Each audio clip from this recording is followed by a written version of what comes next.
Bonjour à tous et bienvenue sur Oser se lancer, le podcast pour aider tous les accompagnants débutants à faire le grand saut dans la pratique. Dans cet épisode, je discute avec Michel Poulaer, auteur du livre Pour réussir, oser échouer. Ce livre, je l'ai lu, il est vraiment très bien, je vous le conseille. Il est vraiment dans la droite lignée de ce podcast.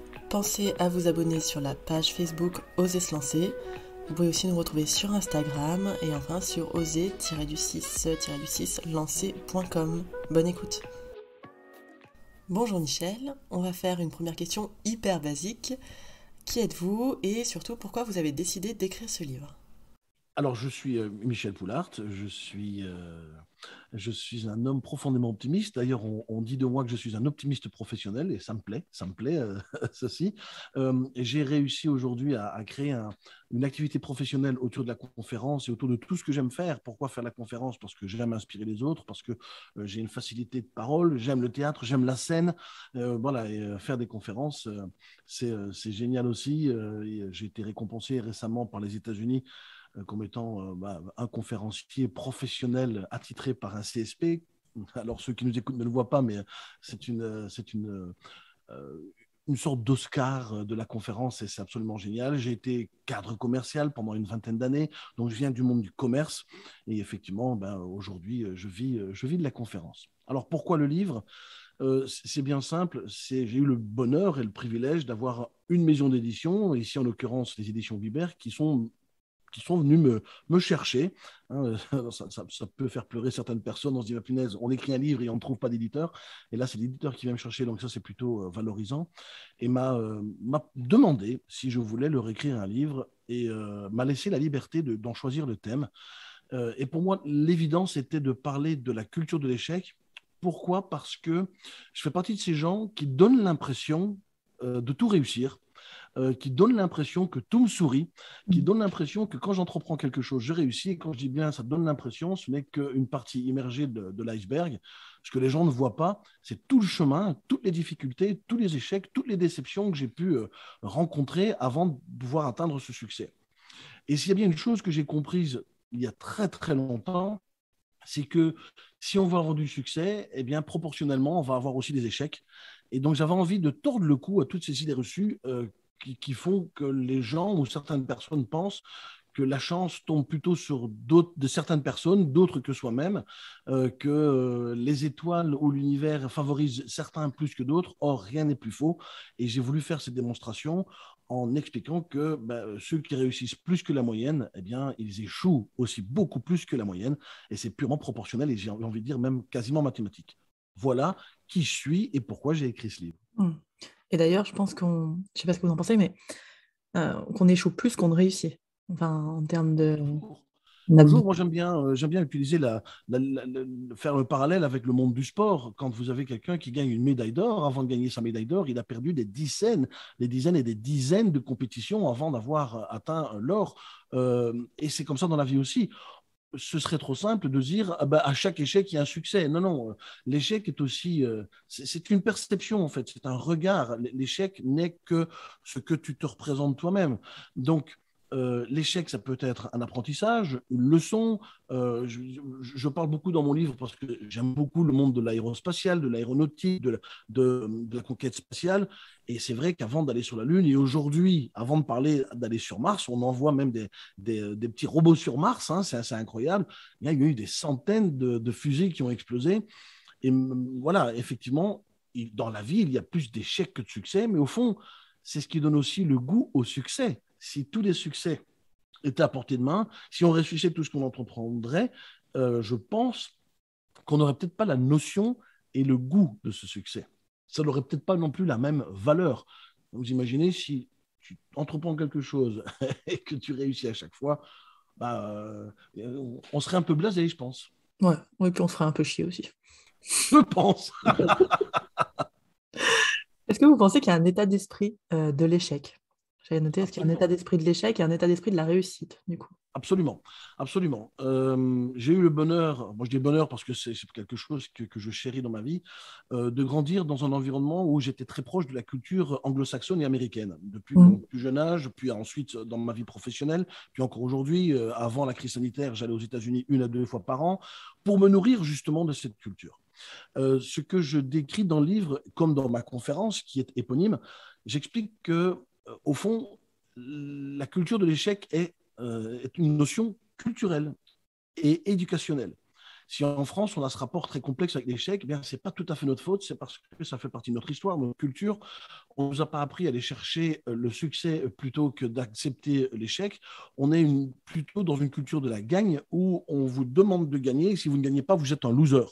Et ça commence déjà à l'école. À l'école, quand vous faites une dictée et que vous avez 10 mots de faux, ça y est, vous avez loupé toutes vos dictées alors qu'il y en a peut-être 200 de bons dans votre dictée. Mais pour ces 10 mots faux, vous avez un 0/20. Donc, on n'apprend pas à appréhender l'échec comme étant quelque chose de bienveillant, un retour, un feedback d'une action. Oui, c'est un état d'esprit. C'est l'état d'esprit qui vous dit que vous êtes courageux, que vous êtes audacieux, que vous osez, que rien ne vous arrête. C'est un état d'esprit d'aventurier. Oui, en fait, je pense que ce qui est important, c'est de comprendre que puisque l'échec est inévitable, quoi que nous fassions, qui que nous soyons, eh bien, mieux vaut se réconcilier avec l'image qu'on se fait de l'échec plutôt que de rester dans son canapé et de se dire « Ah là là, je ne me lance que si je vais réussir ». Ça n'existe pas. Donc oui, c'est culturel, c'est un état d'esprit. Et il y a des gens qui vous diront qu'échouer a été probablement leur plus grande bénédiction dans leur vie. Il y a des gens qui vous diront que suite à un burn-out, ça a été pour eux une ouverture d'esprit. Et pourtant, un burn-out, c'est pourtant très, très douloureux. C'est parfois même très difficile d'en sortir. Mais oui, c'est un état d'esprit. C'est une vision, un regard. Et selon moi, le seul vrai échec, c'est celui de ne rien tenter ou de ne rien oser ou de ne pas rebondir. Ok. Vous parlez d'audace et de persévérance dans votre livre, et j'ai bien aimé cette différence entre l'audace et la persévérance. Où il me semble que vous dites qu'à un moment, s'il y a trop de souffrance, c'est entre l'entêtement et et la l'obstination. persévérance. C'était l'obstination et la persévérance. Voilà, c'est ça. C'est l'obstination et la persévérance. Ouais. J'explique dans mon livre, comme je l'explique aussi en conférence, que l'obstination, et c'est très proche, on les confond très souvent parce qu'ils sont très très proches, l'obstination a plutôt une connotation négative, c'est-à-dire que vous avez l'impression d'être persévérant, vous vous lancez, vous recommencez. Dans l'absolu, c'est très honorable puisque vous persévérez, super, sauf que c'est une notion de résultat. Ce qui se passe suite à cette persévérance va définir si c'est de l'entêtement ou de la persévérance. Si vous persévérez encore, vous recommencez encore, et que vous voyez que ça ne fait qu'échouer, mais qu'en même temps, vous ne faites que perdre de l'argent, et qu'en même temps, vous perdez peut-être même de la qualité relationnelle avec vos proches, que tous les autres désertent, eh bien, quand vous voyez qu'il n'y a que du négatif, encore et encore, et que vous vous enfoncez plus que ce qui est plutôt vertueux, eh bien, c'est de l'obstination, de l'entêtement. En revanche, la persévérance, il y a à chaque fois un élément qui vous dit, alors c'est ça aussi, dans la persévérance, vous allez aussi rencontrer des gens qui vont vous abandonner, dans la persévérance, vous allez aussi rencontrer des gens qui vont vous lâcher, qui vont vous décourager, bien entendu, sauf que avec la persévérance, il y a des observations vertueuses qui sont que à chaque fois que vous essayez, il y a une petite leçon positive qui vous mène vers le succès. Et, vous faites une bonne rencontre, vous apprenez quelque chose de positif, vous avez une prise de conscience. Donc la persévérance, c'est après chaque échec, on en tire une leçon. L'obstination, après chaque échec, je m'enfonce encore un peu plus. Voilà la différence. Ouais, et ce qui nous permet du coup aussi de savoir quand s'arrêter, parce que des fois, peut-être qu'on lance des trucs qui sont juste pas les bons trucs, ou pas au bon moment, ou pas de la bonne manière. Oui, alors quand ça va s'arrêter, ça aussi c'est une question extrêmement complexe parce que justement, tout dépend du contexte, mais c'est qu'à un moment donné, parfois c'est trop tôt, il faut savoir s'arrêter et on se dit peut-être que c'est dans 3, 4, 5, peut-être 10 ans. Il m'est arrivé d'avoir arrêté des choses et avoir repris ça 10 ans plus tard et ça marche. Des artistes, des comédiens vous diront la même chose, que parfois ils ont écrit des scénarios il y a 20 ans et ils les ressortent de leur tiroir 20 ans plus tard parce que c'est le moment. Ou tout simplement, il faut savoir arrêter parce que ça ne fonctionne pas. Point. À un moment donné, on peut s'obstiner, s'entêter tant qu'on veut, ça ne fonctionnera pas plus pour autant. Peut-être qu'il faut s'arrêter parce qu'on n'est pas entouré de bonnes personnes, peut-être parce qu'on n'a pas les bons financements. Voilà, c'est toujours une douce combinaison entre la sagesse, la réponse, est-ce que j'avance, est-ce que j'avance pas. Parfois, il faut savoir arrêter et prendre sur Mm. soi, effectivement. Ouais, ce qui demande aussi de sortir des fois aussi un peu de l'ego, où, Absolument. où on voudrait Absolument. absolument réussir notre truc et y aller, et on est des bourrins. Parfois, l'ego, ça peut être positif parce que Mm. c'est ce qui va vous sauver et va vous driver, mais elle peut parfois aussi vous tirer vers le bas. Tout est une question d'équilibre juste et de vous dire à chaque fois, à chaque étape, que ce soit par l'ego, par fierté, on va dire un ego, fierté, orgueil peut-être, hein, parce que parfois on peut avoir le sentiment de devoir prendre une revanche sur la vie. Mm. Ça peut être un moteur, sauf qu'à nouveau, si c'est destructeur, ben, ça ne l'est pas. Mais si vous avancez grâce à ça, malgré les critiques, eh bien, c'est peut-être une bonne chose. Ouais. Oui, l'ego, la fierté peut être un bon moteur pour réussir, effectivement. Mm. Et ce qui peut être difficile d'arriver à voir le positif même quand on échoue. Il y a des gens, par exemple, qui vont voir le verre à moitié bien vide, voire très vide, alors qu'il y a quand même des espèces de choses positives à voir, des apprentissages à faire. Oui. Alors, je tiens à remettre l'église au centre du village, parce qu'il y a aussi beaucoup de clichés qui se font, qui disent que les optimistes voient toujours le côté positif des choses. Ce n'est pas le cas. Les optimistes râlent autant que les autres. Les optimistes peuvent être blessés autant que les autres. Ça m'arrive, hein, je veux dire, moi je parle en bonne connaissance de cause. J'ai été trahi dans ma vie, dans les affaires, dans la vie personnelle, dans la vie amoureuse. Euh, j'ai été trompé. Voilà, donc j'ai eu mes déceptions aussi, j'ai eu mes échecs, j'ai essayé des choses qui m'ont coûté très cher et ça n'a abouti à rien. Donc oui, la première réaction qui est très humaine, c'est tu râles. Voilà, tu râles, tu vas mal, tu peux même peut-être pleurer dans le fond de ton lit. Sauf que la différence avec les optimistes, c'est que ça ne dure pas éternellement. Voilà, c'est qu'au bout de 3 jours, quand tu as bien chialé au fond de ton lit, tu dis, bon, maintenant ça suffit, j'ai chialé, je me redresse, qu'est-ce que j'apprends, qu'est-ce que je fais, comment je rebondis. Et oui, c'est un vrai état d'esprit. Ensuite, il y a des gens qui culturellement, quand je dis culturellement, c'est dans leur éducation ou la vie qui leur a appris à être pessimiste, parce qu'on sait aujourd'hui que l'optimisme, c'est inné. Attention, c'est inné, mais c'est inné chez tous les êtres humains. Ça, c'est très intéressant. Aujourd'hui, grâce à la génétique, les généticiens ont découvert le génome 5-HTT, et ce fameux génome 5-HTT, c'est le génome du bonheur ou de l'optimisme. Nous en sommes tous dotés. En Mm. revanche, certains en sont plus dotés que d'autres. Voilà, il y en a une version courte.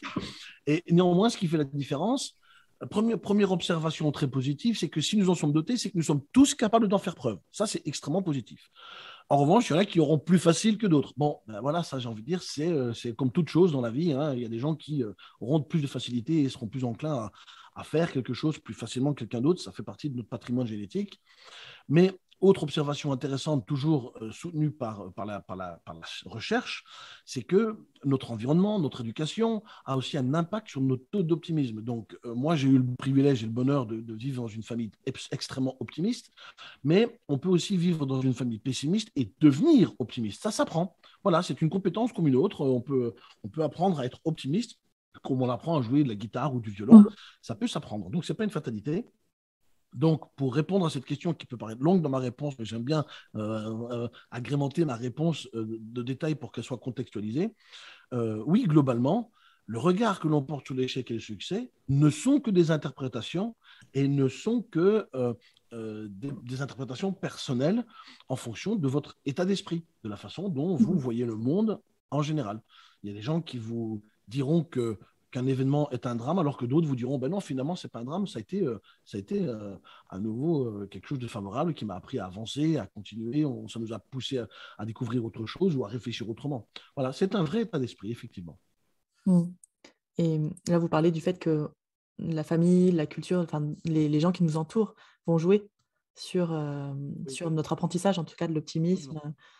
Et je pense que c'est des choix aussi, quelque part, de s'entourer des bonnes personnes. Alors la famille, bon, là, je choisis pas vraiment, mais c'est On n'a aussi pas le des choix. choix de s'entourer. En revanche, quand on est adulte, on a le choix. Oui, on a le choix de continuer ou On pas. a le choix de prendre ses distances. Hein. C'est ça. Je parle de prendre ses distances. Hein, parfois, il est bon de se dire, papa, maman, tu m'emmerdes. Je vais maintenant le faire tout seul. Foutez-moi la paix. Tonton, t'es gentil, mais barre-toi. Voilà, et pareil pour les frères et les sœurs. Ouais. Oui, à Non, un mais je crois que certain c'est moment, important de choisir les on a bonnes le choix. personnes avec qui s'entourer. Alors moi, c'est ce que j'ai bien aimé aussi dans votre livre. Il y a plein de trucs, moi, du développement personnel qui me saoule.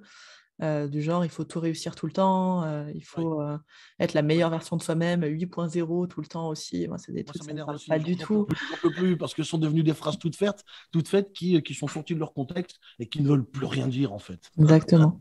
Et du coup, l'idée d'être un optimiste réaliste, et pas d'être l'optimiste béat d'admiration devant tout, où tout est bien, j'aime beaucoup cette idée-là. Bah, merci beaucoup. C'est aussi ce que j'ai essayé de faire, c'est d'essayer d'être très terre à terre parce que je suis Mm. pragmatique et de parler de ces sujets-là qui peuvent paraître fantasmagoriques pour certains ou illusoires pour d'autres, utopiques encore pour d'autres. Mais l'optimisme est un vrai état d'esprit psychologique tout en gardant les deux pieds sur terre. Et effectivement, il m'arrive régulièrement, et j'en parle aussi beaucoup sur ma chaîne YouTube ou dans mes communications, de donner un gros coup de pied au derrière à ces fameuses phrases toutes faites du développement personnel que je ne supporte plus parce qu'elles ne veulent plus rien dire et elles sont sorties de leur contexte et on lance ça à tout va et on pense être intelligent en sortant toutes ces phrases mais ne veulent plus rien dire. Mm. À votre avis, vous, comment est-ce qu'on pourrait se donner la liberté d'échouer, si vous aviez un conseil? Je pense que c'est aussi lié à notre taux de confiance en nous. C'est la réussite, c'est pas qu'une question de confiance en soi, mais aussi une confiance aux autres, à l'environnement. Vous l'avez dit très justement, on choisit. À un moment donné, est-ce qu'on a choisi les bonnes personnes qui nous entourent il est dit, et je pense que c'est vrai, que nous sommes en général la Mm. moyenne de ceux que nous fréquentons, et par expérience, en revanche, ça, je pense que c'est vrai. Hein, si vous voulez tirer vers le haut, ben, fréquentez des gens qui vont vous tirer vers le haut et laissez tomber ceux qui vous poussent vers le bas. Donc, oui, le fait d'échouer, c'est un regard bienveillant qu'on peut avoir sur soi et sur les résultats que l'on observe. C'est si j'échoue, je le disais tout à l'heure, je vais parler pour moi là, hein, si j'échoue, j'ai ce premier réflexe de dire merde, j'ai échoué. Ben oui, parce que quand on se lance, ben, ça nous ferait plaisir de réussir les premiers coups. Sauf qu'en échouant, on se dit ouais, mais en attendant, j'aurais peut-être pas appris ça. Et c'est aussi ce regard de l'échec en se disant à chaque fois que j'échoue, c'est aussi un signe qui m'est envoyé pour me dire que je me rapproche de la réussite. Parce que quand on sait que les gens qui réussissent ben, passent par l'échec, eh bien, c'est inévitable. J'aime bien utiliser, de faire cette comparaison avec le permis de conduire. La plupart d'entre nous ont un permis de conduire. Aujourd'hui, on conduit avec beaucoup d'automatisme. On ne se rend plus compte qu'on utilise deux pieds, nos deux mains avec un volant. Et puis, il faut regarder dans un rétroviseur à l'intérieur. Puis, il y a deux rétroviseurs à l'extérieur. Il y a des commodos de clignotants. Il y a l'accélérateur, le frein, l'embrayage, la boîte de vitesse, puis toutes les autres choses. C'est effectivement, quand on regarde, c'est très complexe de conduire. Or, la plupart d'entre nous, aujourd'hui, on conduit sans se rendre compte de cette complexité parce que ce sont devenus des automatismes. Mais si je vous demande de vous souvenir de la toute première leçon de conduite que vous avez eue, ça a probablement été un drame. Et je vois, Anna, à votre tête que ça l'a été, apparemment. Ah, c'était pas fou, hein. C'était pas inné chez moi. Ah, mais la conduite n'est innée pour personne. Je veux dire, personne ne naît avec trois pédales Non. sous les pieds pour deux pieds. En fait, déjà, il y a trois pédales pour deux pieds, donc c'est compliqué quand même. Mais quand je renvoie à ça, c'est pour aussi aider à dédramatiser. J'aime beaucoup, et ça fait partie aussi de la qualité des optimistes, c'est qu'on apprend à relativiser et à dédramatiser. Souvenons-nous de toutes les fois où nous avons eu une première fois. Et toutes les premières fois ont été probablement difficiles. Pareil pour apprendre à écrire, pour apprendre à compter. Mais quand je parle de permis de conduire, c'est parce que c'est beaucoup plus frais dans la mémoire. Nous avions au moins 18 ans, donc c'est un peu plus frais. Et on pensait à ce moment-là qu'on n'allait jamais y arriver. Et certains ont peut-être loupé 2, 3 fois leur permis de conduire. Et pourtant, voilà, je le dis, hein, vous ne le voyez peut-être pas parce que c'est le podcast, mais Anna m'a fait un signe de 3. Ouais, je l'ai loupé 3 fois. Hein, je trahis Anne. Merci, bravo. mais vous avez le permis de conduire. Non, j'ai le permis de conduire. Et je conduis Est-ce très que bien. vous vous sentez mal à l'aise quand vous Non, conduisez? non. Mais je sais très bien faire les créneaux parce que j'ai loupé sur le créneau, j'ai loupé le deuxième. Vous avez échoué, mais vous avez quand même votre permis. C'est ça. Et aujourd'hui, vous l'avez et vous ne prêtez plus attention, ce sont devenus des automatismes. Et je pense que c'est une vraie allégorie de vie. C'est que dans la vie, quand on réussit et quand on réfléchit à toute l'énergie que ça nous a mis pour réussir, ça peut nous réconcilier avec l'image qu'on se fait de l'échec. On relativise l'échec. C'est un petit peu aussi comme la naissance d'un enfant. L'accouchement est douloureux. Il y a des femmes même qui jurent et qui disent des gros mots en accouchant. C'est absolument douloureux. Et dès que l'enfant est là, ben, on oublie quasiment instantanément toute cette douleur. L'échec, c'est une douleur instantanée et momentanée, mais qui ne durera que si vous vous concentrez sur l'échec. Mais si vous transformez cet échec en apprentissage, en leçon, en quelque chose de positif, à partir du moment où vous le transformez, eh bien, ça devient un vecteur de réussite. Ouais, vous parliez d'avoir confiance en soi, en fait, que ça nous permet de vivre l'échec différemment parce que ça ne remet pas forcément en question du coup toute notre vie non plus parce qu'on est échoué sur un truc. Absolument. Et ça, c'est peut-être le problème que beaucoup de gens font, c'est que dès qu'ils échouent, ils remettent tout en question. Tout. Mm. Mais non, on ne remet pas tout en question. Je veux dire, si tu as échoué ton omelette de ce matin, ça ne veut pas dire que tu échoues tout le reste. Voilà. Donc, à nouveau, il faut effectivement relativiser. Donc, ça, c'est vraiment très, très important. Et puis, personne n'attend de quiconque que nous réussissions de la première fois. Ça n'existe pas. Et les gens qui attendent ça de vous ne sont pas raisonnables. Ça n'existe pas. Ces gens qui attendent de vous que vous réussissiez de la première fois, eux-mêmes oublient qu'ils n'ont jamais réussi de la première fois non plus. Ou alors avec un coup de bol. Mais bon, c'est des coups de bol. Ouais, du coup, par rapport à la confiance en soi, je pense qu'il y a un vrai apprentissage à avoir confiance en soi. Oui, oui, parce qu'on ne naît pas avec la confiance en soi. Ou peut-être, mais en tout cas, ça se dissipe avec les années quand Ouais. on va à l'école et on se rend compte qu'on échoue. Et en fait, si on navigue dans un environnement où on appuie beaucoup sur vos échecs et sur vos défauts, ben forcément, vous allez vous sentir mal. On est aussi la somme de tout ce qu'on a entendu et tout ce qu'on nous a fait croire également. Donc, ce n'est pas donné à tout le monde. La confiance en soi, elle s'acquiert aussi grâce au succès. Il ne faut pas l'oublier. Quand on réussit, eh bien, ça fait du bien à l'ego. Donc, il est important aussi que derrière les échecs, on se rende compte qu'il y a aussi des succès. Et quand on a du mal à s'en souvenir, eh bien, il y a un exercice que je mets dans le livre, c'est de faire cette petite liste de 50 à 80 succès que vous avez eu dans la vie, quels qu'ils soient, aussi simples et banals peuvent-ils paraître. Banal ou banaux, je ne sais même plus. J'ai eu le doute, mais je ne sais pas. euh, faites ceci et vous allez voir que ça va doper la confiance que vous avez en vous. Donc, c'est de vous dire à un moment donné que j'ai confiance aussi en mes ressources, en mes connaissances, en mes capacités de rebondir. La plupart d'entre nous savent que quoi qu'il arrive, on va rebondir. Et si ce n'est pas le cas, vous allez mal. Vous allez vraiment très très mal, quoi. Ouais, mais c'est ça qui fait peur dans l'échec des fois d'ailleurs. C'est qu'on se dit qu'on va pas rebondir derrière. Oui, mais si on se dit qu'on ne va pas rebondir, alors il y a aussi un aspect cérébral, c'est que vous allez insuffler à votre cerveau que vous n'allez pas rebondir. Et le cerveau ne faisant pas de différence entre ce que vous vous évoquez et ce que vous vivez réellement, si vous vous dites que vous n'allez pas rebondir, le cerveau lui abandonne. Le cerveau est une machine bête et feignante. Si vous lui dites qu'il faut abandonner, il ne va pas chercher. C'est vraiment une volonté. C'est une volonté de rebondir, de vouloir réagir. La bonne question à se poser, c'est OK, ça fait mal, je ne suis pas content, j'en ai peut-être pleuré, j'en ai peut-être bavé, mais qu'est-ce que j'apprends? OK, comment je peux faire autrement? Et c'est de savoir, et c'est là aussi où je reviens sur la notion de persévérance, ce qui fait que vous allez persévérer suite à un échec, c'est de réaliser pourquoi vous avez échoué, et quand vous recommencez, c'est de ne pas recommencer de la même façon. C'est Einstein qui disait il est fou de penser de réussir si on fait à chaque fois les mêmes actions. Enfin, c'est à peu près comme ça, c'est pas exactement comme ça qu'il l'a dit, mais c'est purement mathématique. Si vous mettez en place tous les jours les mêmes actions, en même ordre, de la même façon, vous aurez toujours les mêmes résultats. C'est une leçon que je tire aussi, entre autres, de la conquête spatiale. C'est quand une fusée explose, ils se disent pas merde, on a échoué. Oh là là, on est tous malheureux. Oh là, on arrête, du coup, on y va, on arrête d'aller dans l'espace. Et c'est ce que je dis aussi dans ma conférence. Imaginez que tous les ingénieurs, tous les inventeurs auraient arrêté au bout du premier échec, on serait encore à l'âge de la pierre. On serait à l'âge de la pierre si tous les ingénieurs et inventeurs se seraient arrêtés au premier échec. Ce que j'apprends de la conquête spatiale, c'est que quand une fusée explose, ils vont analyser pourquoi elle a explosé. Ils vont recommencer, mais ils vont changer au moins un paramètre. Ne fût-ce qu'un boulon, un matériau, un serrage, un carburant. Eh bien, dans la vie, c'est exactement pareil. Si vous échouez et que vous répétez la même chose, faites en sorte qu'on en change un paramètre. Il m'arrive de rencontrer des gens que j'ai coachés et qui me disent « Mais Michel, j'en peux plus, moi j'ai tout essayé. » On connaît tous cette expression, j'ai tout essayé. Et quand on parle avec ces gens, qu'on va un peu plus profondément, on se rend compte qu'ils n'ont pas tout essayé. C'est qu'ils ont essayé 20 fois de la même façon. Ils ont essayé 20 fois de la même façon. Et quand vous demandez aux gens de changer un paramètre de leur action, le résultat sera forcément différent. Et c'est une question d'ajustement. On continue à changer un paramètre, encore un paramètre. C'est un petit peu comme les filtres Instagram. S'il y a des jeunes parmi nous, vous avez une photo, tu as un filtre Instagram et tu peux appliquer plusieurs filtres, augmenter la luminosité, supprimer du contraste, mettre un filtre vert, mettre une vignette. Et la photo est la même, mais au fur et à mesure que tu utilises un filtre, la photo change. C'est le résultat.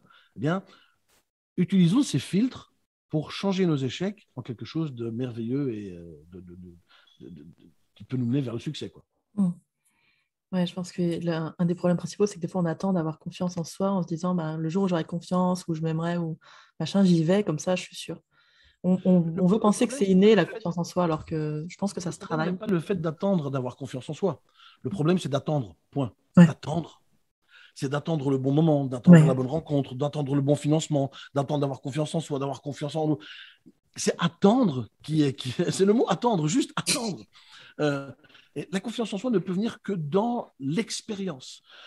Un plan réussi sur papier n'est réussi que sur papier. C'est à un moment donné, il faut se lancer et se dire, et il y a des gens aussi qui sont dans le contrôle, qui ne vont se lancer que s'ils sont sûrs d'avoir eu tous les éléments qui vont les pousser à réussir.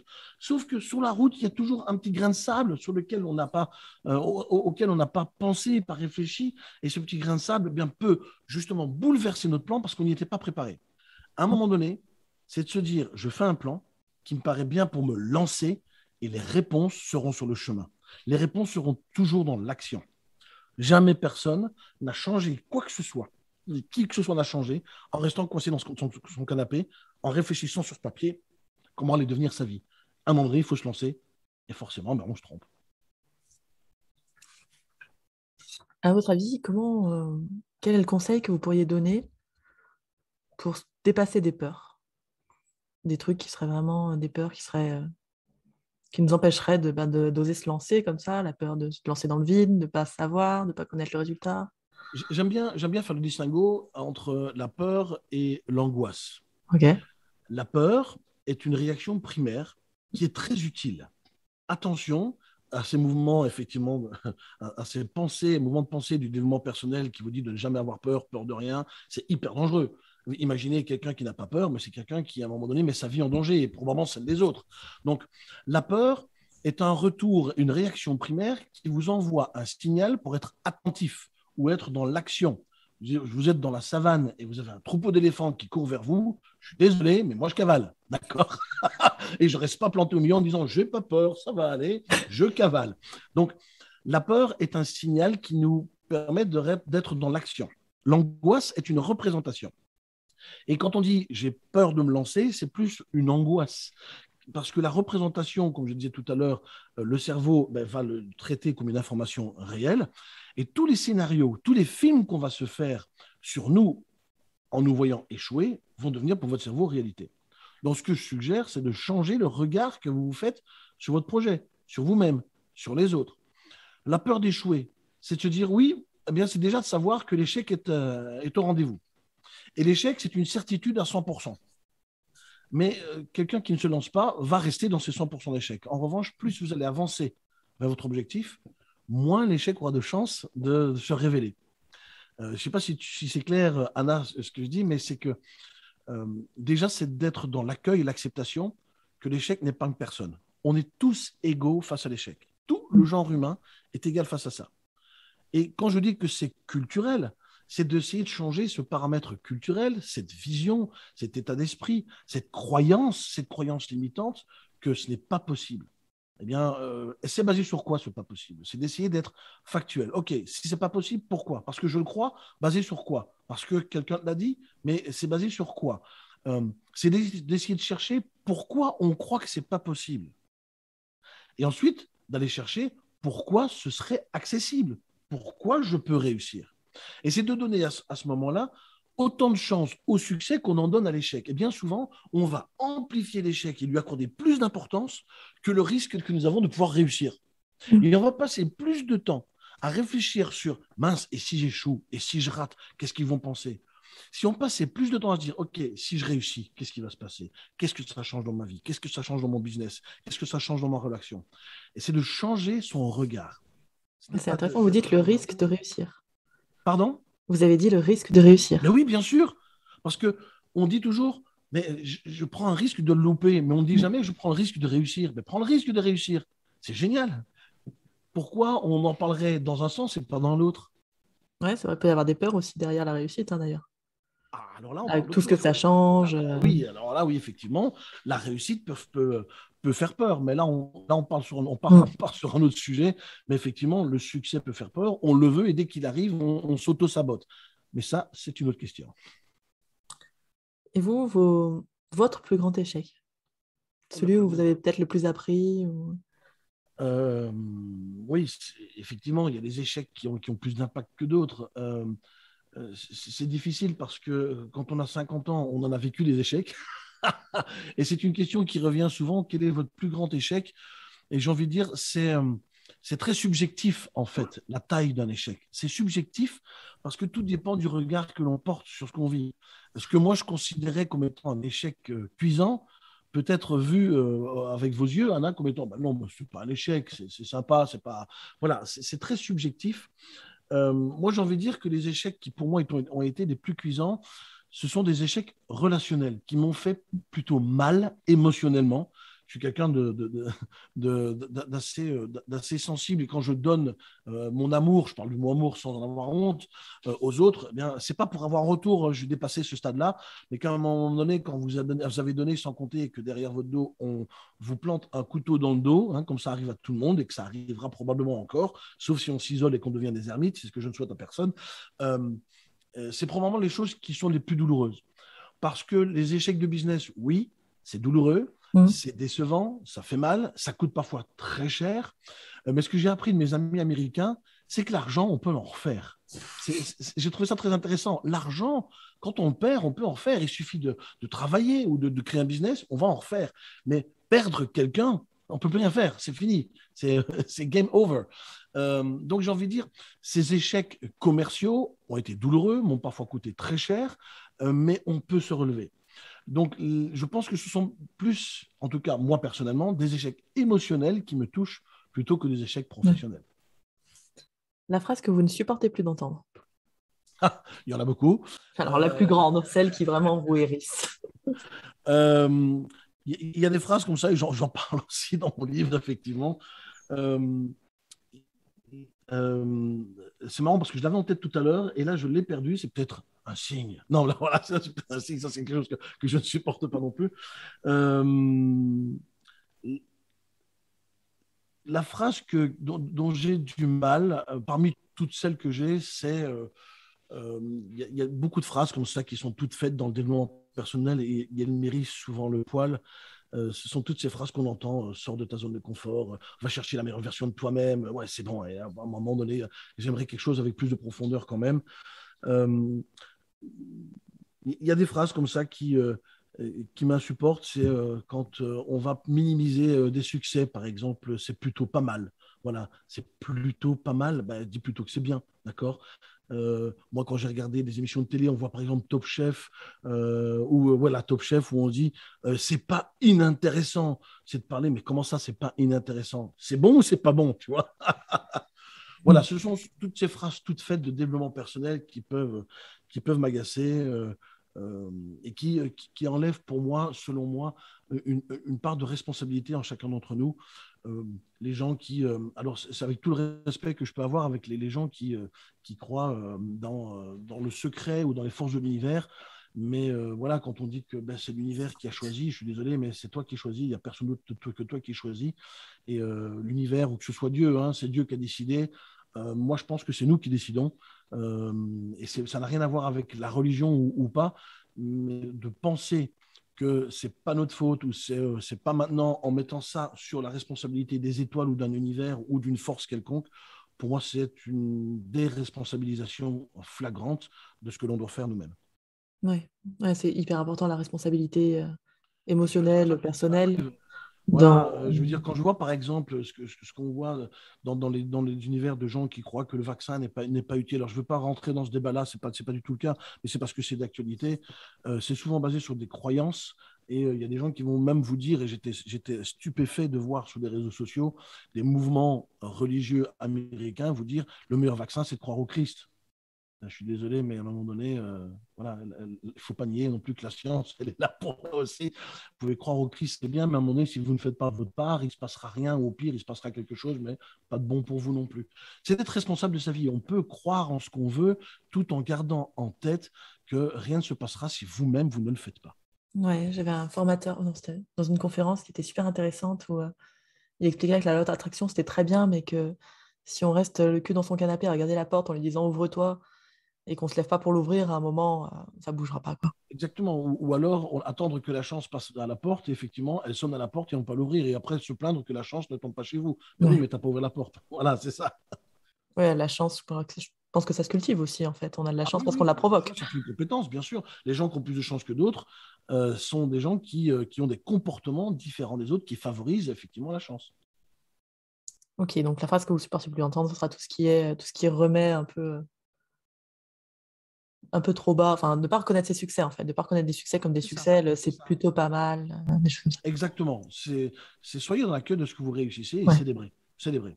Bon, en fait, on est dans l'accueil de tout, quoi, des succès, des échecs, Et je trouve c'est que tout c'est... accueillir et faites-en quelque chose qui va vous faire Mm. sentir bien. Alors, sur le moment, peut-être pas, mais au moins dans 3 4 jours, essayez quand même d'en faire quelque chose de bien, quoi. Ouais. Vous savez, sur Twitter, je ne sais pas si vous tweetez, moi pas du Très tout. peu. Très peu. Moi pas C'est du moins mon tout. réseau social. Mais on peut faire des tweets qu'en 280 mots. Oui. Donc si vous aviez à tweeter votre philosophie de la vie, donc en 280 mots ou moins, En 280 mots ou en 280 caractères? Parce que 280 mots, ça. caractère, oui. 280 mots, ça fait beaucoup en C'est fait, large on pour est le coup. large, c'est bon. En 280 caractères, votre philosophie de la vie. Ah, ma philosophie, elle est simple, c'est fais-toi confiance et profite de l'instant présent. Alors ça aussi, c'est une phrase qu'on entend beaucoup, mais j'aimerais vraiment aller chercher la profondeur de cette phrase. C'est vraiment, euh, à force d'avoir des objectifs, à force de vouloir se dépasser, à force de vouloir, on oublie qu'on vit aussi aujourd'hui. Alors ça ne veut pas dire qu'on ne doit pas avoir d'objectifs, mais euh, on a cette fâcheuse manie de vivre trop souvent dans le passé ou trop souvent dans le futur. Et on oublie de voir ce qui se passe autour de nous aujourd'hui et ce qu'on devient aujourd'hui ou de regarder en arrière pour se faire du bien. Moi, ma philosophie de vie, c'est prends la vie du bon côté et chaque échec veut dire et signifie que tu es probablement euh, un héros, le meilleur soldat de ta vie, où tu es un battant. Chaque cicatrice représente un combat que tu as gagné. Donc oui, ma philosophie de la vie, c'est cette vision optimiste et positive que quoi qu'il m'arrive, je vais m'en sortir. Et si je ne sais pas, la réponse viendra un jour. Voilà, c'est en Ouais. gros, alors je pourrais aller beaucoup plus, je pourrais en parler des heures, hein, mais c'est en gros mon état d'esprit. Ouais, donc il y a la confiance en vous et en la vie aussi. Quoi qu'il Oui, arrive, je vais trouver les réponses sur le chemin en fait à un moment. absolument. Et c'est très juste, hein, Anna, c'est pas que la confiance en moi, c'est la confiance en la vie. C'est que ben, la réponse, elle se trouve peut-être autour de moi, sur le chemin. Ça viendra peut-être demain ou après-demain. Il y a aussi du lâcher-prise là-dedans aussi. Mm. Hein, mais voilà, ce sont des choses qui s'apprennent. Parce que bon, je ne suis pas né comme ça non plus. Hein. Ouais, je trouve qu'on retrouve aussi la notion d'équilibre que vous évoquiez au début, Oui, où on ne peut pas être que dans le futur, que dans le passé. Il y a aussi le maintenant. On ne peut pas être que dans nos objectifs tout le temps, dans nos réussites, nos échecs. Il y a aussi, on est en train de vivre un truc maintenant. Vraiment, quoi. exactement. Ok, chouette. Vous connaissez les interviews Combini, les fast Oui, bien sûr, food. bien sûr. Je vous en fais une? Ah ben, on Une va rapide. essayer, oui. On Alors, ne sait. chers auditeurs, je n'ai pas été préparé, donc on va essayer de faire ça du mieux Ah, mais c'est pas possible. drôle préparé. En fait, je vous propose deux choix. Vous me dites lequel vous prenez. Oui. Doute ou certitude? Doute. Ok, pourquoi? Parce que quand on a trop de certitudes, on fonce la tête baissée et ça, pour moi, être trop sûr de trop de choses touche un peu à l'orgueil, à trop d'ego. À nouveau, c'est pas dans l'équilibre. Et puis moi-même, je suis quelqu'un qui, derrière ces airs de quelqu'un qui a confiance en soi, je doute beaucoup. Et je pense que le fait de douter nous permet aussi de garder les yeux ouverts sur des solutions. Parce qu'à partir du moment où on est trop sûr, on cherche plus de solutions. On cherche plus à changer les choses. Donc, le changement vient du doute et non pas des certitudes. Coaching ou conférence? Conférence. Conférence, je prends beaucoup plus mon pied. Et puis, c'est un univers qui me ressemble. Zone de confort ou zone de risque? Zone de risque. Peur ou tristesse? Hmm, haha, tristesse. Ok, pourquoi? Je préfère être triste que d'avoir peur. Je préfère être triste d'avoir loupé quelque chose, d'avoir raté quelque chose, que d'avoir peur de le faire. Et comme je suis quelqu'un qui vit pour ne pas avoir de regrets, ça pourrait être aussi une de mes philosophies de vie, c'est de vivre pour ne pas avoir de regrets. Je préfère être triste d'avoir loupé que d'avoir peur de ne pas avoir essayé. Joli. Optimisme ou objectivité? Objectivité, optimiste. Bien vu. C'était le piège. Joie ou bonheur? Bonheur. Bonheur parce que si j'ai le bonheur, je peux faire preuve de joie, mais pas l'inverse. Regret ou remords? Regret. Vous faites quoi comme différence entre les deux? Le regret, pour moi, est réversible. Les remords est irréversible. Pour moi. Confiance ou courage? Confiance ou courage? Compliqué celle-là. Confiance ou courage?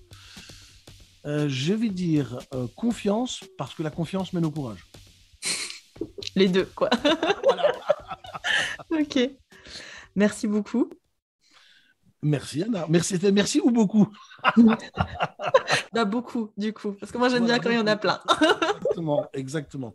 Merci Anna pour cet entretien. Ça fut très agréable. Encore merci Michel pour ce podcast qui était vraiment très sympa. Son livre, je vous le rappelle, Pour réussir, oser échouer. Et pour vous abonner, c'est Oser se lancer sur Facebook, Instagram et oser-se-lancer.com. J'espère que vous avez apprécié cet épisode. Je vous souhaite une très bonne journée et prenez soin de vous.